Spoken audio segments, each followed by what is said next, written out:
Romanos, capítulo 5. Ahora estamos en paz con Dios. Por la fe, pues, conseguimos esta santidad, y estamos en paz con Dios, gracias a Cristo Jesús, nuestro Señor. Gracias a Él alcanzamos este favor en el que permanecemos, y aún hacemos alarde de esperar nuestra parte de la gloria de Dios. No solo esto, nos sentimos seguros hasta en las pruebas, sabiendo que de la prueba resulta la paciencia, de la paciencia el mérito, y el mérito es motivo de esperanza, la cual no espera en vano, pues el amor de Dios ya fue derramado en nuestros corazones por el Espíritu Santo que se nos dio. Fíjense además en qué tiempo murió Cristo por nosotros, cuando todavía éramos pecadores y debilitados por el pecado. Son pocos los que aceptarían morir por una persona buena, aunque tratándose de una persona buena, tal vez alguien hasta daría la vida. Pero Dios dejó constancia del amor que nos tiene, y siendo aún pecadores, Cristo murió por nosotros. Ahora que por su sangre fuimos santificados, con mucha mayor razón, por Él, nos salvaremos de la condenación. Y si fuimos reconciliados con Dios por la muerte de su Hijo, cuando éramos enemigos, con mucha mayor razón ahora, reconciliados, su vida nos salvará.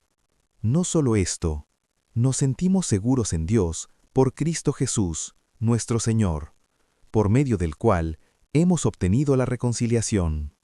Adán y Cristo. Ahora bien, por un solo hombre el pecado había entrado en el mundo, y por el pecado la muerte, y luego la muerte se propagó por toda la humanidad, ya que todos pecaron. No había ley todavía, pero el pecado ya estaba en el mundo. Por no haber ley, no se podía hablar de desobediencia, pero igual reinó la muerte sobre todos los hombres, desde Adán hasta Moisés, a pesar de que su pecado no fuera desobediencia, como había sido el caso de Adán. Pero otro Adán, superior a éste, había de presentarse. Pues bien, la gracia de Dios hizo más que reparar la caída del hombre. Es cierto que las muchedumbres mueren por la falta de uno solo, pero cuánto más desbordó sobre las muchedumbres la gracia de Dios y el regalo que Él nos hizo en consideración a este único hombre, que es Jesucristo. La gracia de Dios hizo mucho más que compensar la primera falta, pues la falta que trajo la condenación fue asunto de uno solo, mientras que la gracia de Dios trae el perdón a un mundo de pecadores. Si reinó la muerte por la falta de uno solo, será otra cosa cuando reinen en la vida los que reciben sin medida la gracia y la santidad que Dios nos regala gracias a uno solo, que es Cristo Jesús. De todas maneras, así como uno solo pecó y acarrió la sentencia de muerte para todos los hombres, así también uno solo cumplió la condena y les procuró a todos un indulto que los hace vivir. Y como por la desobediencia de un solo hombre, todos los demás pasaron a ser pecadores, así también por la obediencia de uno solo, una muchedumbre fue constituida justa y santa. La misma ley, que se introdujo después, sirvió para multiplicar los pecados. Pero donde abundó el pecado, sobreabundó la gracia. Y del mismo modo que el pecado estableció su reinado de muerte, la gracia a su vez reinará, y después de restablecernos en la amistad de Dios, nos llevará a la vida eterna, gracias a Cristo Jesús, nuestro Señor. Explicación. En este magnífico párrafo, Pablo aclara lo que es la salvación de Cristo.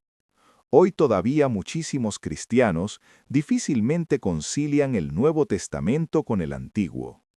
Unos se quedan con el Dios liberador del Antiguo y el Evangelio los interesa solamente en la medida en que Jesús denuncia a los opresores. Otros, al revés, consideran el Antiguo Testamento como superado. Para ellos, el amor reemplaza la justicia, y la salvación de las almas sustituye el compromiso con la tragedia humana. Aquí Pablo habla de reconciliación. No se olvida de la obra liberadora de Dios a través de toda la historia humana, pero con el sacrificio de Jesús se hizo patente que la rebeldía y la violencia eran lo esencial del pecado en el mundo. Para una liberación verdadera, se necesita trabajar a partir de la obediencia y la no violencia. La vida y la pasión de Jesús contienen los secretos de una y otra. La salvación de la humanidad, o sea, su reconciliación a todos los niveles, irradia de este sacrificio. Por eso, en el párrafo que sigue, Pablo presenta a Cristo como el otro Adán, o sea, el hombre a partir del cual se reconstruye la humanidad dividida. Sabemos que nuestra conversión, y aún la de muchos más, no trae inmediatamente una solución a todos los problemas humanos, pero también sabemos que todos los demás remedios serán impotentes si no damos al mundo el mensaje y el ejemplo de una reconciliación en que la verdad se une al perdón. Por la fe, estamos en paz con Dios. ¿En qué hemos creído? Hemos creído en el amor personal de Dios por nosotros, al contemplar a Jesús muerto y resucitado por nosotros. Estamos en paz con Dios. Se cancelaron las deudas del pasado. Antes llevábamos adherida una profunda y oscura culpa. Éramos incapaces de amarnos mutuamente y de cambiar de vida. Pero ahora el creyente se sabe amado y perdonado. Cristo murió por los que todavía éramos pecadores. Estamos acostumbrados a escuchar esto de que Cristo murió por nuestros pecados, pero a menudo no nos conmueve porque su sacrificio nos parece lejano e irreal. Cuando por gracia de Dios lo comprendemos, de repente surge en nosotros el amor. Devolver amor por amor. Así lo entendía ese hombre borracho y endurecido en sus vicios que al oír en la calle a un predicador que hablaba de la sangre de Cristo, dejó de una vez su mala vida.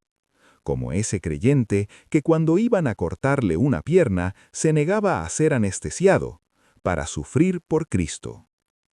Alcanzamos este favor en el que permanecemos. Llamamos estado de gracia este favor o gracia del que habla Pablo. No es necesario sentirlo para estar en él. Dios obra en nosotros una transformación misteriosa sin que muchas veces la sintamos o la veamos. Pero especialmente en las pruebas, nos damos cuenta que es ella la que nos mantiene en pie. Hacemos alarde de esperar nuestra parte de la gloria de Dios. La fe mira al porvenir y se vuelve esperanza. Esperamos nada menos que compartir la gloria de Dios y por eso enfrentamos valientemente las pruebas diarias. La esperanza no es un opio que nos hace olvidar las presentes miserias, sino que es la fuerza que nos permite soportar y vencer. La esperanza no espera en vano. A diferencia de los hombres del Antiguo Testamento, que siempre estuvieron en lo provisorio, esperando una verdad y justicia definitivas, el cristiano ya prueba lo que algún día vivirá en plenitud. Algo como del sabor o del perfume de la divinidad ha sido derramado en nuestros corazones, y esta es la paz que Dios comunica con más y con menos por cuanto su Espíritu viene a nosotros. Experimentamos esta paz y dentro de ella el amor de Dios a nosotros. Anteriormente, Pablo ha descrito las esperanzas que se abren para el creyente, enriquecido con todo lo que Cristo nos ganó por su sacrificio. Ahora amplía su horizonte al decir que la salvación ha llegado para toda la humanidad.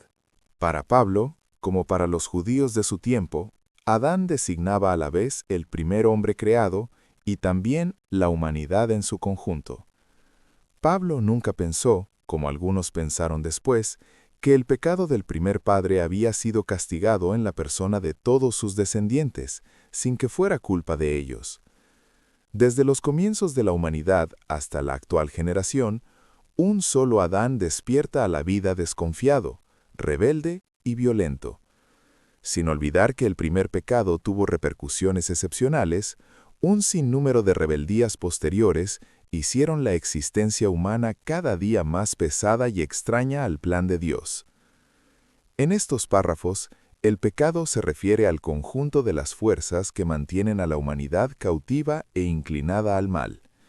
Ninguno de nosotros puede considerarse inocente frente a los pecados de los demás, Y el pecado empieza con la dificultad que tenemos para ver la verdad ahí donde está y juzgar según la verdad. En esto reconocemos que no somos, por nacimiento, hijos de Dios. Si se habla constantemente de Adán y del pecado para designar una situación universal, esto se debe principalmente a que nos es más cómodo oponer un personaje a otro, Cristo y Adán. Al que conocemos mejor es Cristo, y al ver lo que vino a cambiar, entendemos mejor lo que falta a los hombres cuando Él no está. Lo que entorpece la humanidad ahí donde no entró el Evangelio, esto es, el pecado, y se origina en Adán, uno y múltiple. Y por el pecado, la muerte. En el poema del Génesis, Dios amenazó a Adán con la muerte si llegaba a pecar. Y de hecho, el pecado le trae a la humanidad la muerte.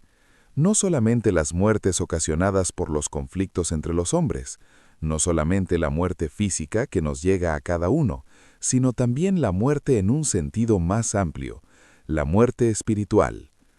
Son muertos los que ahogan cada día sus buenas intenciones y se dejan paralizar por el egoísmo. Son muertos los que se dejan guiar por sus instintos y no se alzan sobre sus intereses materiales para creer, esperar y amar. Otro Adán, superior a este, había de presentarse. A la visión del destino humano que nos ofrecía el Génesis, capítulos 2 y 3, Pablo contrapone otra imagen, la de Cristo crucificado. A la escena del pecado junto al árbol prohibido, Pablo junta otra escena, la redención cumplida en el árbol de la cruz. En la primera hay tres personajes, el hombre, Adán, el pecado, la serpiente y la muerte. En la segunda, cuatro, otro hombre, Cristo, el pecado, la muerte y la justicia. La gracia de Dios hizo más que reparar la caída del hombre. Desde el comienzo, los perjuicios que causa el pecado han ido creciendo más y más. A veces nos sentimos abrumados al ver nuestra impotencia frente al mal que cunde por todas partes. Pablo, sin embargo, se fija en lo grande que es el don de Dios.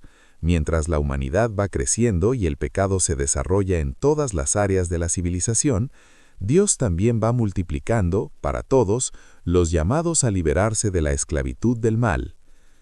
Pero hay algo más. En este párrafo, algo confuso, Pablo da a entender que la redención de Cristo hace mucho más que corregir los errores de la humanidad, porque Dios no se conforma con actuar en beneficio nuestro, sino que se une con nosotros y después de iniciar el levantamiento de los hombres, los invita a reinar en la vida, o sea, a compartir su propia gloria. Gracias solo a Cristo, reinarán en la vida los que reciban la gracia. Cristo nos abarca a todos, nos reúne en su sacrificio y se convierte en la nueva cabeza de la humanidad. Tal vez Pablo piensa solamente en la salvación de los creyentes que escuchan el Evangelio, que creen en Cristo y entran a la iglesia. Sin embargo, notemos cómo recalca también que Cristo salva a un mundo de pecadores. Con el correr del tiempo, la iglesia descubrirá toda la significación de esto, a saber, que Cristo es el nuevo Adán, o sea, la nueva cabeza de la humanidad. Los hombres de hoy siguen siendo arrastrados por la corriente del mal que se origina en Adán, pero también son salvados en conjunto por Cristo, con tal que procuren de una u otra manera levantar a sus hermanos. Quien no cumple esta tarea pierde la salvación. El pecado será siempre, de una u otra forma, desentenderse de su prójimo. La ley sirvió para multiplicar los pecados. Como ya dijimos, la ley dada a los judíos fue ocasión de mayor número de faltas, pues conocían su deber y no lo cumplían. Las prescripciones no bastan para hacer que el hombre obedezca a Dios. Cuando solo se dan mandamientos, sin amor, el niño o el adulto se rebelan en vez de cumplirlos.